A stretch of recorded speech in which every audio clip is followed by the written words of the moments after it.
So here's another smart guy. So Devin, I thought about Devin more over the last couple of days than anybody else, because this guy would come in and he'd tell people what was going on and nobody believed it because it was not believable. It wasn't true that they would be doing a takeover of a presidency illegally and all of the illegality that was going on. And he was the first one, our superstar Jim, and all of us will admit this guy was just, he wouldn't stop. Devin Nunes, he wouldn't stop. He saw it before anybody, and you deserve a medal.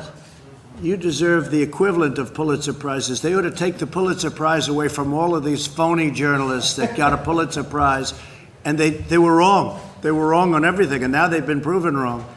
I saw where Clapper, not a smart guy. How do you have not a smart person heading up intelligence? How does that work, right? You have a man who is not smart and he heads up intelligence, and that's possibly what happened. They ran away with it, but he knew what was going on, and I'd watch him on television. He'd say the worst things. And now I know why Shifty Schiff, dishonest, corrupt politician, why this guy didn't want these papers exposed. Because all these people said under oath, where they go to jail if they lie, they were totally, no, I didn't see any collusion with Russia. I saw nothing. No, I said, but he was on television before and after saying there was massive collusion, like Putin was my best friend. We had no calls to Russia. We had no calls from Russia for years. And all of a sudden, we have this great friendship. And by the way, getting along with Russia is a great thing. Getting along with Putin and Russia is a great thing. And stuff like this makes it impossible. And that leads to very bad things, very bad things. But I have to say that Devin was incredible. He understood it.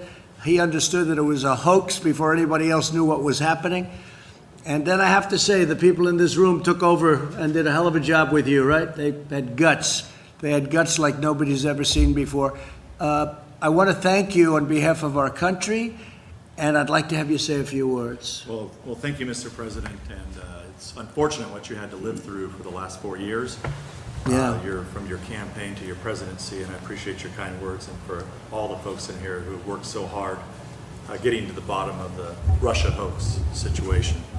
Let me just talk a little bit about the situation our country's in now. I know you're well aware. We've had 6-7 weeks here of keeping people inside their homes. We've learned a lot about this virus. There's still a lot more we need to learn. We need to learn what our friends over in Asia were doing at the time that this virus was taking off, and the issues with the World Health Organization. And I believe with your new pick, with John Ratcliffe, member of the House Intelligence Committee, member from Texas, he's going to do a great job getting to the bottom of this, and I think leading the intelligence agencies through what have been some pretty dark times over the last few years. And I think we should say Rick Grinnell has done a great job, too. In fact, John Ratcliffe called up 2 days ago. He said, you know, I'm really looking forward to this, but I don't know if I can top the guy we have in there right now. And he's going to do a phenomenal job, but Rick Grinnell has been incredible. Before that, we had an empty seat. But Rick Grinnell, what he's done, even Louis would admit that. And I saw Rick yesterday walking in with thousands of pages of paper into the Justice Department. We didn't see that before, did we, Louis? Huh? Rick Grinnell did a great job, and John is going to be phenomenal. Please. Well, Mr. President, what we expect and the American people expect is transparency from our law enforcement agencies, and I think we're well on our way to getting that. I want to also thank you for bringing us back here to show the American people that we can be here and do our work. The Democrats are cowering at home right now. And it makes no sense because we've learned so much. I can understand for the first few weeks, but we're learning. We have ventilators. We're learning new ways how to treat this virus. And if we're expecting, as you know, you've been in my district. It's the San Joaquin Valley of California, heavy agricultural area. My folks have been going to work. And because they have to feed this country along with a lot of the folks around here. And if we expect the guys that are cutting meat or working at a grocery store, working in these packing plants, if we expect them to go to work, we ought to go to work as members of Congress. And I'll just leave it at that. I will say I got you all of your permits necessary from the federal government for water. You know, we throw millions of gallons a day of water into the Pacific Ocean that comes from up north. And when I saw Devin, I say, how come those fields are all barren? They're beautiful land, all barren, brown. And then they'll have a little patch like this, a little patch in a corner or a little patch on one side. And it's beautiful green. You could see it was so, and I said, how come so much of it, 90%, 95%, it looks like a desert, and you have this? He said, we don't have water. I said, you mean you have a drought? This is a long time ago we met, right? Right at the beginning, before I got elected. And I said, you mean you have a drought? He said, no, we don't have a drought. We send millions of gallons of water out to the ocean to protect a very, well, I'll never say anything's unimportant. I think everything's important. To protect, go ahead, what's the name? The smelt, Delta smelt. Yeah. So you have a Delta smelt that's not doing well. It's getting no water, and it will do a lot better if it had water. But they send millions and millions of it. Is that seriously, is that the only reason? That's the reason they send it out there? Yeah, that and, for the Delta that smelt. and salmon, yes. It's so incredible. The farmers are very thankful for recognizing the important work that you've done, not only in San Joaquin Valley, but all over the country. And I'll just say that's why they're out working, and I think we should be working. And I'm Well, glad you know, brought us here. with the water, though, I said, so what has to happen? Well, you need approvals from Congress, from this, from you need all sorts of approvals, but you need it from Commerce more importantly than anything. I got every approval for you, and you get a lot of the state approvals done through Kevin and yourself and others.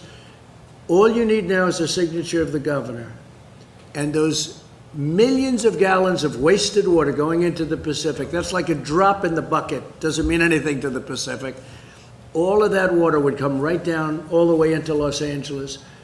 And, you know, in Los Angeles, I had a house in Los Angeles, I sold it. You know why I sold it? Because Secret Service says you can't come here anymore. I said, I might as well sell it. But I had a house, and you couldn't have water. You couldn't water your grass. They said, oh, you're not allowed to water your grass. And then you look at this massive turn. They had a turn. It takes a day to turn it. It's like a big faucet. And they turn it, and it veers all the water out into the Pacific. It's crazy. So we're all set, except you need Gavin's signature. If you get Gavin's signature, you can have water from Los Angeles all the way up. Yeah. And it's the most incredible thing I've ever seen. I thank you. thought it was a drought. I said, he said, no, we have tremendous amounts of water, but we send it out to the Pacific Ocean. And it was over the smelt.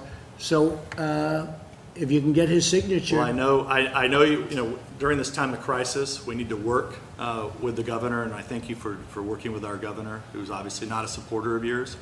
But there is a serious issue there that the governor needs to recognize that we have a water crisis in our state that you've recognized, and he needs to drop the lawsuits that he's brought and work with us.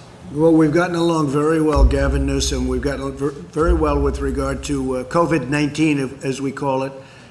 In that respect, he's been fantastic, and we've been fantastic, and he said very generous things. But on other things, we disagree, like the water, like cars, because you can have a car for much less money that's equally good environmentally, but much safer, better car.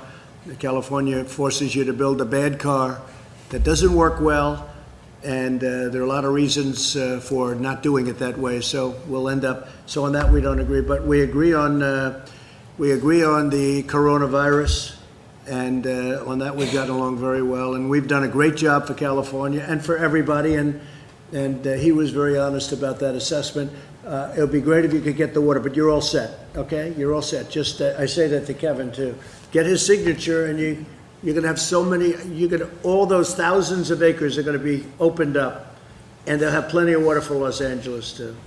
So they won't have to ration. They're going to ration the water in California. It's the most incredible thing I've ever seen, and yet they're sending millions of gallons out. So thank you very much. But thank you very much for the job you've done. Appreciate it. Thank you.